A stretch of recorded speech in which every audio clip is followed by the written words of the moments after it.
काय अडचण येतात? एप्रिल 2024 पासून आमचे ठाणे प्रोजेक्ट इफेक्टेड पर्सनची ही टीम आहे. त्याच्यातल्या बऱ्याचशा टेक्निकल MMRDनी जेव्हा हे टनलची प्लॅनिंग केली त्याच्यातल्या बऱ्याचशा चुका होत्या. त्याच्यामुळे आमच्या इथले 5,000 रहिवासी जे फॅमिली आहेत त्यांची लाईफ इफेक्ट होणार होती. त्यासाठी आम्ही सुरुवात केली आणि सुरुवातीला सगळ्यात मोठा विषय होता की अंडरग्राऊंड टनल आम्हाला हा सत्यशंकरच्या पुढेपर्यंत अंडरग्राऊंड टनल करायला पाहिजे होता आणि ती सगळ्यात मोठी आमची डिमांड होती.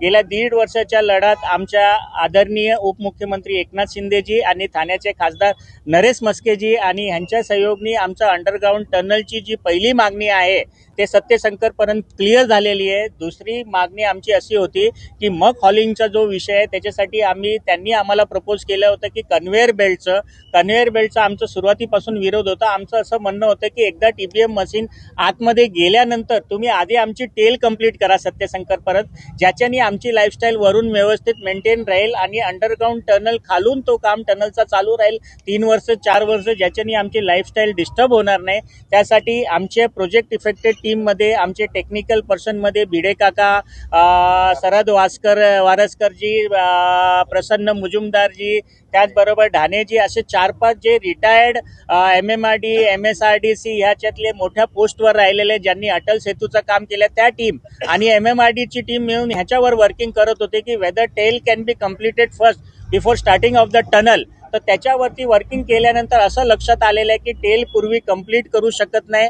आताही त्याच्या गोष्टीवरती चालू आहे. लेकिन MSRDCनी त्याच्यामध्ये आम्हाला एक प्रपोजल असं दिलं आहे की मधून एक MMRDनी एक प्रपोजल दिलेलं आहे की डेडिकेटेड कॉरिडोरच्या मार्फत ते ट्रक वगैरेची मुवमेंट करणार. ती ही गोष्ट आम्हाला समजलेली आहे. 90% लोक त्याच्यासाठी तयार आहे, पण 10% आमच्यातले काही लोक आहे त्यांचं ह्या गोष्टीवरती मत विभिन्नता आहे. त्यांना तो डेडिकेटेड कॉरिडोर समजलेला नाही आहे आणि त्याच्यावर आमची वर्किंग चालू आहे. तर एकनाथ शिंदे साहेबांना आम्ही whether the tail has to be completed first, whether conveyor belt किंवा आपल्याला डेडिकेटेड कॉरिडोर ह्याच्यातला कुठला विषय करायचा त्याच्यावरती आमची वर्किंग चाललेली आहे. पुढच्या 1 महिन्यात शिंदे साहेबांना आज सकाळी या विषयासाठी मी भेटलो. त्यांनी सांगितलं आपण त्याच्यावर वर्किंग करून एक इमिडिएट अधिवेशन संपल्यावर एक मीटिंग लावून त्याच्यावरती जे काय अजून फायनल झालेलं नाहीये की तो डेडिकेटेड कॉरिडोर आहे की टेल कंप्लीट आहे की कन्व्हेअर बेल्ट आहे ते पुढच्या काही दिवसात क्लिअर होणार आहे. जसंच ते क्लिअर झालं त्याची माहिती आम्ही तुम्हाला देऊ. आता अखेरचा जो सगळ्यात मोठा आमचा विषय आहे, चॅलेंज आहे, तो पॉल्युशनला घेऊन आहे. कधी आमचा AIQ लेवल 250 पर्यंत जातो, कधी 160 पर्यंत जातो. तर या AIQ लेवलला कसं मेंटेन करायचा, इथली लाईफस्टाईल, इथली हवा कशी प्युअर करायची, कारण आमच्यातल्या बऱ्याचशा लोकांना लंग्सचा प्रॉब्लेम होतोय, पॉल्युशनचा त्रास होतोय, आमची लहान मुलांना आम्हाला खिडकी उघडता येत नाही, असे बरेचसे प्रॉब्लेम आहे.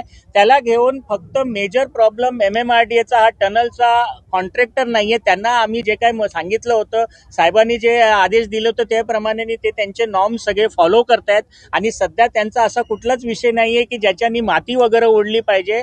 तर इथे वेरेटन, नीलकंठ आणि हे जे बिल्डर आहेत ह्यांना वारंवार सांगितल्यानंतर पण ते पॉल्युशनचे जे नॉर्म्स आहेत ते फॉलो करत नाही. त्याला घेऊन महानगरपालिकेच्या आमच्या पॉल्युशनच्या ज्या मॅडम आहे मनीषा प्रधान मॅडम यांनाही आम्ही ज्ञापन दिले नाही. स्टेटचे जे पॉल्युशन मिनिस्टर आहेत त्यांनाही आम्ही याच्याबद्दल ज्ञापन दिलेले आहे. TMCनी त्याच्या अगेन्स्ट या बिल्डरांना नोटीस पण दिलेली आहे, पण हे लोक ती गोष्ट फॉलो करत नाहीये. तर आज आपल्या माध्यमातून आम्ही मागणी केली होती, तुम्ही ती लोकांपर्यंत पोहोचवली म्हणून आमचा टनल अंडरग्राऊंड टनल तिथपर्यंत गेला. आज परत तुमच्याकडे हीच मागणी आहे की पॉल्युशनचा आमचा जो विषय आहे त्या लोकांपर्यंत पोहोचून तीही मागणी आमची इथला पॉल्युशन लेवल खाली झालं पाहिजे आणि आमची इथली जी लाईफ आहे ती जगण्यासारखी झाली पाहिजे. यासाठी आम्ही ते तुम्हाला इथे बोलवलेलं आहे. धन्यवाद. सर, या टनलला यापूर्वी जो काही मोठ्या प्रमाणात इथल्या स्थानिकांचा विरोध होता, आता या थोड्याफार मागण्या मान्य झाल्यानंतर हा संपूर्ण विरोध मावळला असं म्हणायचं? 90% आमचा विरोध मावळलेला आहे. 10% आमच्यामध्ये मत विभिन्नता आहे, डिफरन्स ऑफ ओपिनियन आहे, तेही आम्ही बसून ते सॉल्व्ह करणार आणि आमच्यामधली एकी आम्ही कायम करणार. एखाद्या माणसाच्या मनात दुसरा विचार असेल याचा अर्थ नाहीये, त्यालाही घेऊन पुढच्या 1 महिन्यात आम्ही एकत्र बसून तोही विषय सॉल्व्ह करणार आहे.